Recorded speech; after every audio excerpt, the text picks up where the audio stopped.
Alright, what's up guys? This is Silence Noise here. I'm going to walk you through the whole process of my live streaming setup. And really, I'm going to focus on everything from the beginning until the end. So if you are a brand new noob musician who's never done any music streaming before, or you're doing really simple stuff, I want to be able to cover all those bases for you. So this will be part of a series. So if you want to go through and check out my channel, I will have a playlist in there that has all of these videos broken down into shorter segments so that you can go through and look for the training that you need. And if you don't know anything, then this first video is where you want to start.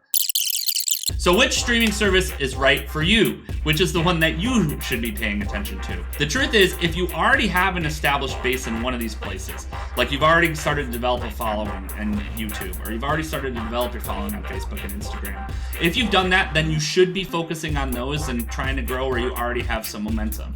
But if I had to pick, and you were like me, when I was coming into this, I had no following. I don't even really have that many family or friends, and I wouldn't bother them with this kind of thing, that I would be pushing towards my music. So for me, as someone that was starting from zero, Twitch has absolutely been the best for me, and it would be the one that I would recommend to any of you watching this. Twitch should be where you're starting and the platform that you're paying the most attention to. Alright, so first of all, let's talk about the different streaming services, because for most people, it's about making a decision of where you want to start, and there are certain pros and cons to every streaming service. Now, I'm broadcasting this or filming these videos live on Twitch, and Twitch is obviously my platform of choice because Twitch has so many advantages over the other platforms for a variety of different reasons. So first of all, Twitch is the largest live streaming site right now. So for a lot of people, they might think, oh, it's probably YouTube, or oh, you know, and for sheer viewers, YouTube is obviously bigger. But in terms of live streaming community, Twitch is the place you want to be. And there's some really big advantages just to having those numbers that are really super important. The first being that no matter what your category is, and for most of you watching this, you're probably going to be music streamers, your big advantage that matters here is the fact that the music community here pretty much dwarfs any other site. And that in and of itself really has a big thing, and it has the best emotes, my chat says, which is really true. It has the best emotes, it has the best functions that you can set up, but Twitch has the largest community. Now, the history of it is that a lot of people were just doing live music in the just chatting category, which was IRL before, and that's where all of that started. Now, a lot of the veteran musicians who have tens of thousands of followers who have been around for a long time, they started back in those days. In fact, the most popular ones generally started 5 to 6 years ago. Some of them started even before Twitch was Twitch. All the bots were in there. They have tens of thousands of bot followers, just like you. One of the other big advantages of Twitch is with their terms of service and with their affiliate program, it's one of the fastest ways that you can get to monetization with your music, and that you can get to monetizing your stream very quickly. Because to become a Twitch affiliate, in fact, someone that's here watching this today, we helped her get to Twitch affiliate, because all you need to do is develop a following of 50 followers and have an average over a certain period of time of 3 viewers watching each stream, which compared to other services, that is a little bit more difficult. YouTube. Obviously, YouTube is still the biggest video site in the world, but for anybody who has a pulse and has been paying attention to Reddit or other news sites, YouTube is constantly changing their algorithm, and it's making it harder and harder and harder for creators to get discovered. YouTube tends to be favoring larger content. They tend to be favoring their own content or people that already have established audiences. So it's getting harder and harder to work with the algorithm to get discovery. Now, that doesn't mean you shouldn't do YouTube. You should do YouTube. And for me, a lot of the stuff that I film on other platforms, I cut it up or I just export it directly to YouTube and use it over there to start getting followers. Plus, the benefit of YouTube is if you're going to do any kind of advertising, you want to leverage YouTube advertising as part of what you're doing. I've done some advertising for lyric videos and for other things like that, which are really important to be able to do.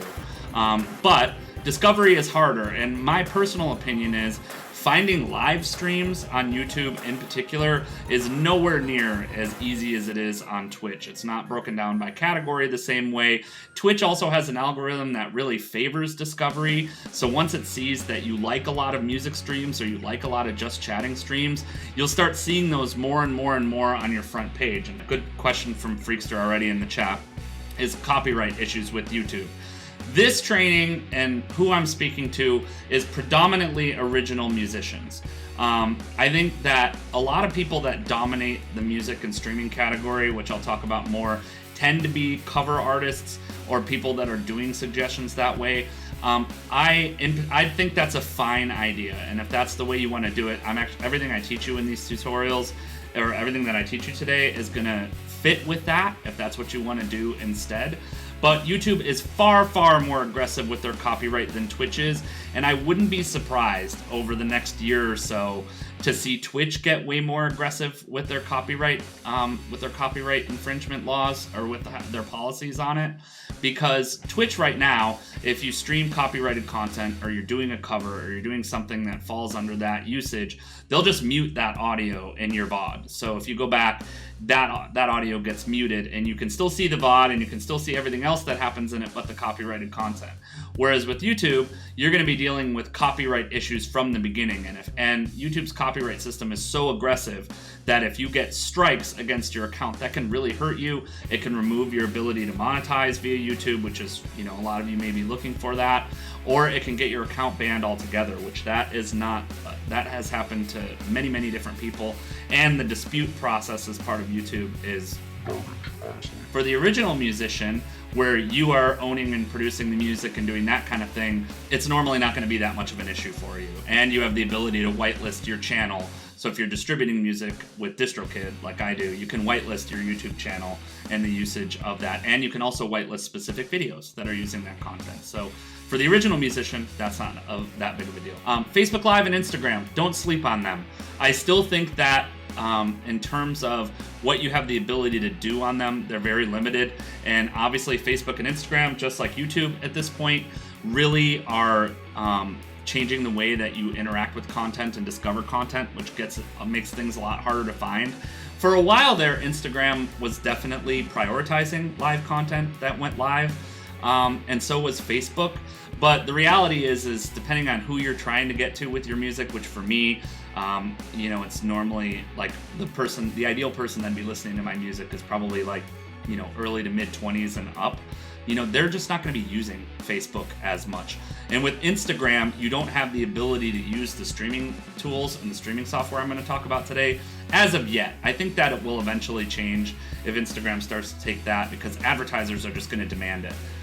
But at the same time, don't sleep on them. Like our good friends who help us all the time out here on our Twitch channel, Moonlight Social, they actually did a Facebook broadcast last night, because so much of their original fan base that they had worked up when they were writing music is over on Facebook. For me, that wasn't as big of an issue. But don't sleep on it. And if you've already spent time building up following and building up audience on Facebook and Instagram, you should be leveraging it. Even if you're just leveraging it to be able to drive people to your Twitch streams or your YouTube streams or the next platforms I'm going to talk about. But don't sleep on them. They're maybe not something that you want to be doing, on an everyday basis, but you might want to be looking at them for once a month or for that kind of thing. Which Mixer is kind of the upstart right now. Everyone's paying attention to Mixer now because they basically stole the biggest Twitch streamer in the world away, Ninja.